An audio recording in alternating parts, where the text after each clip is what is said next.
This episode is brought to you by Meow Wolf. Listen, there's never been a better time-space dimension to be a grown-up. Enter the Adultiverse at Meow Wolf Denver every first and third Wednesday of each month and explore the mysteries of the convergence at the speed of adults. Time flies as you drift through the rifts and enjoy unique activities with drink in hand. The Adultiverse version of Meow Wolf is only for the grownly, must be 21 or older. Visit meowwolf.com for tickets and more information. That's meowwolf.com.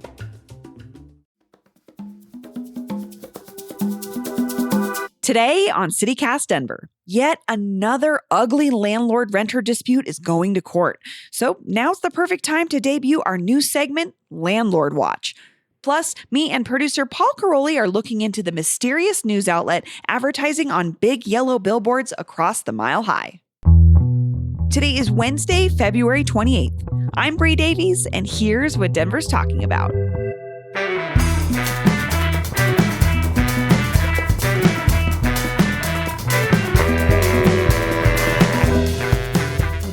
Bree, what's up? Yeah. What's happening? Okay. I'm asking you. Oh, do you want me to start? Yeah, what's up? Okay. Hey, Paul. Hey, what's up, Bree? Oh, just recording in my garage. I mean, my studio. It's a studio. I don't want to undermine my husband's work to build this beautiful studio. Beautiful space. We're lucky to have it. It's a touch cold. It is a little bit cold, but no, what I wanted to tell you about was recently I went. What my family says they go up the hill or over the hill. We went to Grand Junction and to see my very, very beautiful and pregnant cousins, Julia and Macarena. It was so cute. But on the way there, we stopped in Idaho Springs because it was late. We were hungry. And there were two options, McDonald's or Carl's Jr. Glad you didn't say Bojo's. You know how upset I get. No, believe me, we didn't have time for Bojo's. We were like drive through and get out. Right. So my aunt was like, I hate McDonald's. Can we do Carl's Jr.? I was like, yeah, sure. I don't remember the last time I ate at Carl's Jr. I don't know. And I pull up. I know. It's AI. Yeah. Because that's the last time you ate there is when we went together to the one in Edgewater or whatever. In Lakeside. Yes. And they're actually using the AI. Like the person that takes your order is a robot. And how did it go? Well, of course, I was like, my family's already like, can we please be done with this? And I'm like, nope, we need to film me using the AI so I can show Paul. And the order went smoother than I think our experience was. Mm-hmm. I made some modifications to my order. She got them all correct. We went through the drive-through, but I talked to a kid at the window and I was like, hey, can I ask you a few questions? And he was like, I guess, lady at the drive-through in Idaho Springs.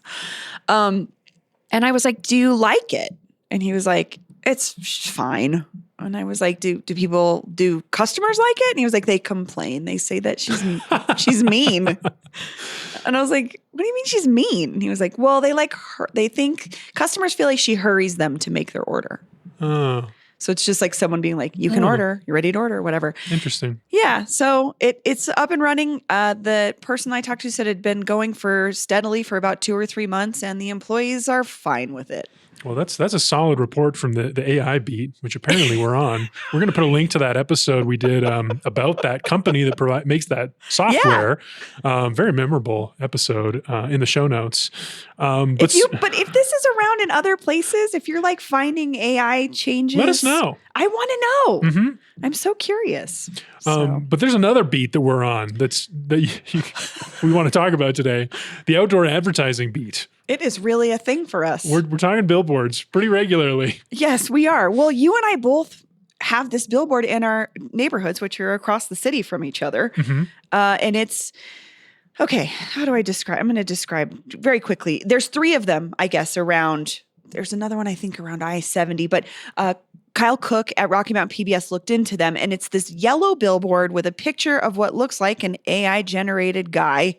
And a nondescript guy. Nondescript guy. Wearing a suit. Yeah, like news guy, I guess. Modern news guy, because he doesn't have a real news guy haircut. But it just says #1 trusted news and has a website URL for the Epoch Times. You've seen this, Paul? I have, yeah. And I do know the Epoch Times from like newsstands on the street. It's not a very reputable paper, but I remember in DC, I remember seeing these all the time. Oh, really? Yeah. Yeah, it's pretty common. Here, I don't know if I've ever seen it. No, okay. DC is such a news town that makes more sense to me. But Yeah. I've gotten it on my porch one time. It was delivered to my house, and I wish I saved it. Someone gave you one? Apparently. So what did Kyle Cook turn up about this thing? Well, okay, he says, quote, despite its claims, the Epoch Times is not the most trusted news outlet by any official measure. Of course, that's CityCast Denver. Thank you, Kyle. Well, we don't have a mysterious ownership structure. They do. Okay, so they have a mysterious ownership structure, they have elevated conspiracy theories and employed suspicious marketing strategies that saw them banned from advertising on Facebook. So interesting. They are not reputable on many levels, including the conspiracy theory heavy world of Facebook doesn't even like them. They got banned from Facebook, but apparently the billboards in Denver have lower standards than Facebook. Apparently. That's really interesting, actually. Okay, also, listeners, if you work in the world of billboard advertising, I've been looking into it. You have. Unfortunately, they don't talk. This is like a lifelong fascination. I finally wanted to figure it out. Where's the most valuable billboard space in town? Yeah. I called up a few of the local companies. No comment from any of them. None of them want to talk. Because they don't want to reveal the most I think what they probably do is they negotiate prices True. on one-off deals. Sure. And then they'll do like a lot of make goods. And anyway, I think they just don't want to talk about the numbers. So you're saying that CityCast Denver needs to take out a billboard to find out? We should. Okay, I love this idea. We should. So you may be wondering beyond the billboard, what is this thing? What is Epoch this? Times? Yes. Yeah.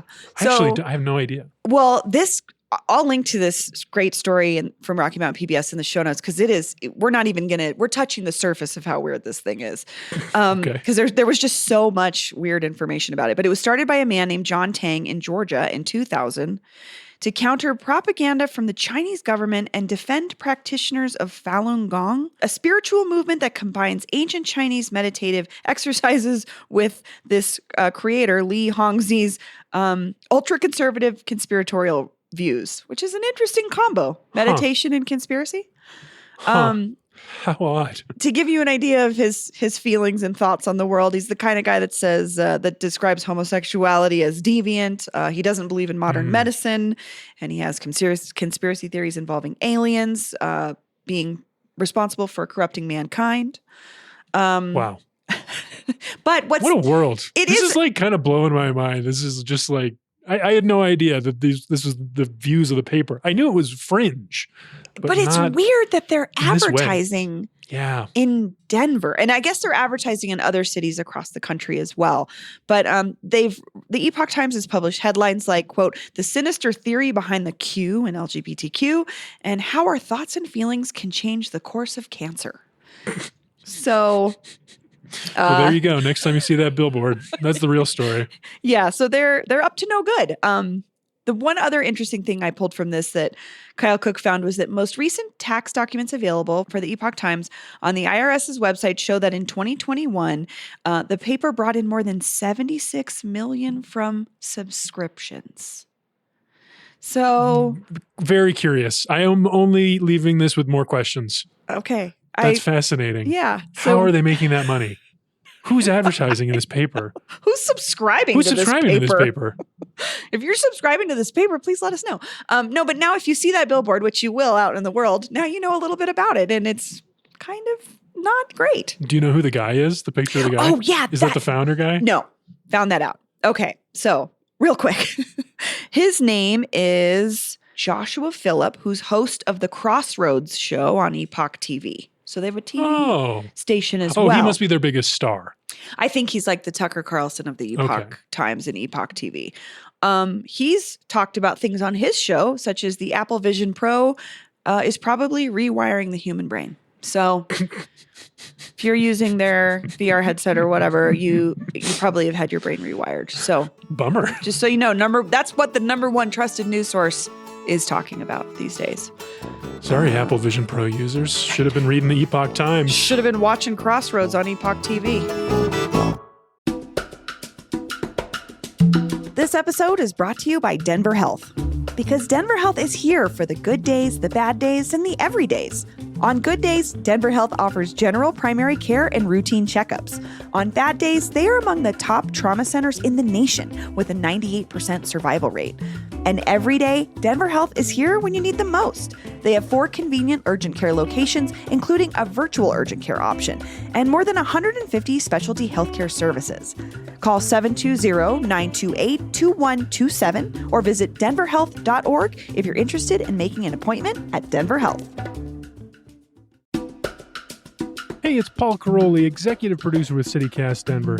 You remember that time when I went to that retirement community to interview that mayoral candidate no one else was taking seriously, Renata Behrens? That was such a fun day for me, and I'm so glad that I got to bring her story and her actual ideas for the mayor's office to a much, much bigger audience than she'd had. And you know what? If it wasn't for CityCast Denver, I'm not sure any of us would have ever gotten to know Renata Behrens. So become a member of CityCast Denver today and make sure we can keep doing that kind of thing for a long, long time to come. You also get to enjoy special perks like ad-free listening, event invites, and members-only updates. Just go to membership.citycast.fm. Thanks. All right, let's move on. We got something really exciting to do today. Yeah, let's talk about a new segment we're starting called Landlord Watch. Paul, what is Landlord Watch? Well, I've been dying to do this. You have. One, because we keep seeing these stories about, lawsuits about, horrible conditions in apartments and, rents going up or down and no one really knows. And it just seems like this is clearly a huge issue in our city. It has been for a long time. It probably is everywhere. But for me personally, what got me excited about doing this is I talked to a landlord a few weeks ago. That's right. Yeah, this person wrote into our show and they were like, I feel like you all are like kind of exhibiting some anti-landlord bias. And they basically made the case. They were like, yeah, we landlords, we feel like we're a little bit under attack right now in Denver. Because there's these sidewalk fees. There's this new licensing system. She was like, there's been a lot asked of us lately. And that's the kind of thing that makes me charge more in rent. Okay. And people don't understand that. Okay. And she was like, I wish people would think of me more as a housing provider, which it does kind of change the perspective a little bit because we do constantly talk about a housing crisis in this city. Yes. And I would say this type of person, a human being that owns maybe a property here who's writing into us, I do see that perspective. But a lot of times we're talking about these sort of giant entities. Well, that's what's interesting to me about it because the entities are just like, they're people too that work for all these things. These are all humans. Well, sure.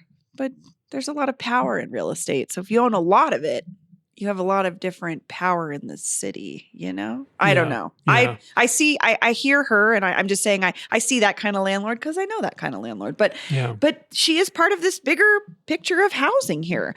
So why you called up this landlord that reached out to us? What did you learn from her? Well, she kind of changed my mind, Brie, because I came out of it. I went home. I talked to my wife. I was like, Megan, should we become landlords? I don't know where we get the money to get some property together, but maybe this is like all you got to do is take care of these homes. You're providing some housing for people. Maybe this is a good way to live. You don't have to work a job every day. No, but I do know people that are landlords and it's a lot. Well, that's what Megan told me. She was like, this is a lot of work. And also the most important thing, everyone hates landlords. And that's what got me thinking, like, we have this housing crisis. These are people who are providing housing, yet everyone hates landlords. So let's talk about this a little bit more. Let's spend some time in figuring out what's happening. Okay, so what's our latest story in the world of landlords? Yeah, well, to kick off Landlord Watch, we've got a really interesting story from Denverite. They have been covering this story out of Virginia Village, where I live now, and you grew up, Brie, about the Mint Urban Infinity Apartments. Are you familiar with this building? They're just one of those sort of 70s looking brick, sort of, 5 stories plus probably buildings that are on the edge of Virginia Village and Glendale. Yeah. It's right behind the Qdoba off Colorado Boulevard. But anyway, what's happening here is that some tenants who lived in this building have just gotten the go-ahead from a local judge for a class action lawsuit. And their lawyers say that might actually be the first class action certification for any tenants in Colorado in a case involving the warranty of habitability, which is a law that apparently we needed that requires landlords to provide livable conditions in the space that they're, offering for rent. Again, are they really providing housing? I'm not feeling that they're the saviors of if you have to make it clear that it has to be habitable. Yeah, it has to be explicit now by law. Great. So that's what they're challenging. And this judge last week was just like, okay, so anyone who lived in this building in this span of years can now be a part of this class action lawsuit. And it's kind of inspiring to me reading about this in Denver, right? Because they have this story of the lead plaintiff, Brandon Smith, who was living there. Yes. I'm quoting from the story now. He says, I started going door to door after work and on weekends just trying to talk to people. This is after his AC stopped working. And the more I talked to, the worse it got. I've heard the worst stories imaginable, he said. I had people knocking on my door, crying at random times throughout the day because of the stuff they had to go through. We're talking broken elevators, broken doors, broken AC, piles of trash, no hot water. So he becomes the accidental advocate because what was interesting to me about this was he made a complaint to his landlord and they were basically like, and he was like, has anybody else complained? They're like, no, nothing, no problems. And he was like, that seems strange. So I'm going to go talk to my neighbors. And then he found his feelings were correct. Yeah. Other people were experiencing this, but I can't imagine then now it's his problem, right? He's thinking about all his neighbors. That's another interesting part of this story because it's been like years and years now for Brandon Smith. Oh no. And it really illustrates the power imbalance between the management company, the landlord, and just like a regular guy. Well, this is what I'm saying. Like, okay, landlords are real people. Oh, are they? They kind of seem like nameless, faceless overlords in this situation. They sure do. A poor tenant who cares about people checked in with his neighbors, and then he became the guy that got all of their woes because they couldn't get anybody else to respond to them. I got one more woe I found on Yelp. This building, by the way, it stands at a 1.6 average star ranking on Yelp with 115 reviews. Do not live there. Very bad. Very bad. So this person who wrote a 1-star review was like, they talked to a management company representative who said it was livable enough for you, basically stating that since I'm black, I should be happy and stop asking for the unit to be cleaned / a rent discount. The property manager didn't do anything to correct the situation or the behavior either. Oh, isn't that awful? My God. Awful. I mean, I'm thinking about my friend Rosie's apartment over on sort of the north side when she moved 4 years ago she moved here. And I was like, oh, you're moving into that building? And she's like, no, they renovated it. It's awesome. Because my best friend lived there in college and it was a dump. And when I went with her, I was like, still smells like cigarettes, has roaches. Dump, sweet dump. They just put a nice coat of paint on everything. Mm-hmm. And the other biggest thing was the elevator was broken half the time and she uses a wheelchair. So it was like, and it was no response, nothing ever. So I would say this is not an uncommon situation. The fresh coat of paint thing, that's jogging something loose. Did you ever live in an apartment where the cupboards didn't close because it had just been painted over and over? Or they painted over the electrical outlets, or they painted a bug into the wall because they just like left a moth, just like the worst death you can imagine. Oh yeah, just that thick, white, nasty, standard issue paint. Yeah. It's disgusting. So the management company that's being sued, they're planning on fighting this basically tooth and nail until the end. But for Brandon Smith, this is huge, I think, for him. The fact that the judge said this can be a class action lawsuit, which means all these tenants get to sue together. That's a lot of power. He says to Denverite, he says, I am filled with so much hope. I cried yesterday when I found out because I'm just so happy that all this hard work has paid off. I want to make an example of bad landlords like this. I want them to be hurt so bad financially that they have to liquidate their assets and they have their real estate license revoked in the state of Colorado. This is my kind of energy. Me too. I love that. He's an ice cold killer. And like he's doing all this work on the side of probably just doing his regular, whatever his job is that pays his rent. He's now the advocate. And unfortunately, this is how we see people, you get into a cause or you join something like this because it impacts you. But he found a way to bring all his neighbors into it. And now they have this lawsuit that could potentially maybe fix some of this stuff. Could be, hopefully. So, okay. So you said the landlord responded, but do we know what's next? Well, what's next? I don't know. More Working litigation. through. Yeah. Different management company is at that building now, so it's a slightly different situation. We'll see. I'm sure Denverite will have something new for us soon enough. Yes, this was a great Denverite piece. We'll put a link to that as well in the show notes. So that's what landlords are up to this week. But just like Brandon Smith, we want you to help us make examples of bad landlords out there. We want to hear about this and spread the word. So if you have a bad landlord people should know about, or if you've heard about one doing some shady stuff, call the Landlord Watch hotline at 720-500-5418. We want to hear about it. That number again is 720-500-5418. We're going to take a quick break, and when we come back, more news. And we're back. We always love to hear from you, our brilliant and hilarious listeners, about the things that you care about. So every week, we share comments or answers to one of our questions that come through our CityCast Denver hotline. This week, we got some interesting stuff. Paul, what are we? Well, we got a lot of responses to the episode we did last week about the Purina plant and the dog food smell. Also, not surprised. I was like, people have feelings and thoughts about that. Yeah, who doesn't know that smell? For sure. All right, so here's a voicemail. Hey, what's up, guys? It's Joel from Denver. Just wanted to get my input on the Purina plant. That smell, we've been putting up with it for years. My grandma lived in Swansea, so I remember that smell distinctly from, and yes, I said that distinctly, since the early 90s, you know what I mean? When you used to drive on I-70 on the Vidoc, head westbound, you'd smell that, and then as soon as you cross I-25, you'd smell the old Keebler factory. So that was kind of like a win situation after you smelled that. But yeah, we dealt with that for years. It's not as bad now, and I just honestly feel like the people that are mostly complaining about it now are the new gentrifiers, the ones moving in the neighborhood, taking over people's houses that have lived there for decades, and then also I wanted you guys to check in. What about the Stinky water plant off of 70? It's about 64th and York. I mean, now that's, if anybody wants to complain about a smell, that smell is the one that you guys need to look into. It's the water treatment plant off of like 64th and York. Thanks, guys. Have a good one. Oh, man. That was just what a picture he created. Also, like, not to stereotype Joel, but I hear your Denver accent, and I loved hearing this comment because I just felt that feeling. You're going to your grandma's house, and this is a smell you associate with your grandma's house.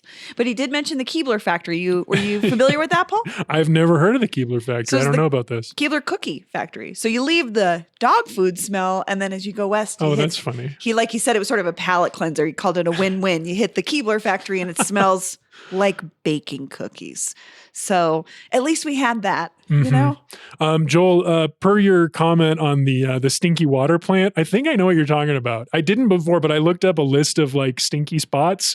The Denver Post reported on this a few years ago, and I think it might be the Denver Metro Wastewater Reclamation Plant, which is at 6450 York Street. The reports are about sewage smells from water cleaning plant, and that consistently draws complaints, I guess, over there. There's a similar one in Inglewood that is right by a bike trail, and it is like someone heated up a porta potty. It's the grossest I can imagine. It's the grossest smell I've ever smelled. So nasty. Okay, we've got some more smells. So here, this is a text from Zoe. Zoe writes, I live in City Park about half a block from Colfax. When I have my window open, there's a very distinctive stinky smell. One time I was walking towards Colfax from my apartment and my brain thought, what's that familiar stench? It's literally just Colfax, the whole street. For real, Zoe. Yes. I don't know if I would recognize the Colfax smell. If someone just gave me that smell, though, you know? I think I would have to smell it and see if it transported me. Yeah. You know, but I'm imagining it's like exhaust and wet snow and, spilled beer. Yeah. Puke. Whatever fast food places around the area of Colfax you're in. But Bourbon Grill. Something like that. Bourbon Grill's good. Good times. I wouldn't mind living by Bourbon Grill, but that's interesting. All right, here's another one from someone who didn't leave their name. This is a classic. They write, in the winter, you can always tell when a really bad storm is approaching. The smell of the stockyards in Greeley is pushed all the way down to Denver, something to do with barometric pressure and airflow along the Front Range as the storm moves down from the north-northwest. So I had a roommate from the Midwest, and one day he comes home and he's like, you guys, I figured it out. I know. when it smells like shit, it's going to snow. Can you believe that? And I was like, Ben, we know this. Yeah. And he was like, no, I believe you. I'm pretty sure I like figured this out. I was like, I want that for you, but no, we know this. We know this. That's what that poop smell is. Yeah, that's that might be I think the Purina plant is the smell, is maybe the most distinctive smell that's most pervasive and strongest in the city. But the Greeley smell, I mean, that's a moment. It's a moment. It's a signal. Mm-hmm. It's a weather event related thing. It's a moment in time thing for sure. All right, one last one. This is a voicemail. Oh, cool. Hello, this is Lauren from Cap Hill, talking about a particular smell that I experienced back when I lived in kind of the Goldsmith, Virginia Village area. I used to live in a apartment complex right behind the Entenmann's bread factory. And you could always tell, I woke up early around 4:30, 5 o'clock during kind of the baker's shift, the smell of bread if the winds were blowing south. So definitely a significantly better smell than the Purina pet plant. But at the same time, it always enticed me to go to the outlet and try and spend way too much money on the bread. Anyways, love the show. Oh, this is our area, Paul. Yeah, apparently this has been a big Virginia Village episode today with our billboard and our landlords. I love this. I also remember that, Lauren, and my family always bought bread there because it was cheap. You get the day old and you could buy it. It was affordable. And so we went to the bread store and the milk store once a week. And I love that. That's a pretty good smell. That was one of the few good smells someone wrote in about. The other one, someone wrote in about a kettle corn shop on South Broadway. That's going to be a pretty good smell. I want to go walk by there just to experience that. Yeah, me too. But thanks, Lauren, Joel, Zoe, everyone that wrote in, everyone that called in about the smells. Keep them coming. We want to hear more distinctive Denver smells. This is a pretty good list, but I know there's more, especially good ones. Yes. I want to hear about good ones. Yeah. What do we call it? The stink hotline? The Denver So Stanky hotline in a good way? Question mark. You can call us at 720-500-5418. Tell us about your smell experiences across the Denver metro area. Paul, thanks for joining me. See you next time, Bree. That's all for today here on CityCast Denver. If you enjoyed this show, why not take a minute to tell John Tang about us? Rate the show wherever you get your podcasts and subscribe to our morning newsletter and learn more about us at denver.citycast.fm. We'll be back tomorrow morning with more news from around the city. Bye-bye.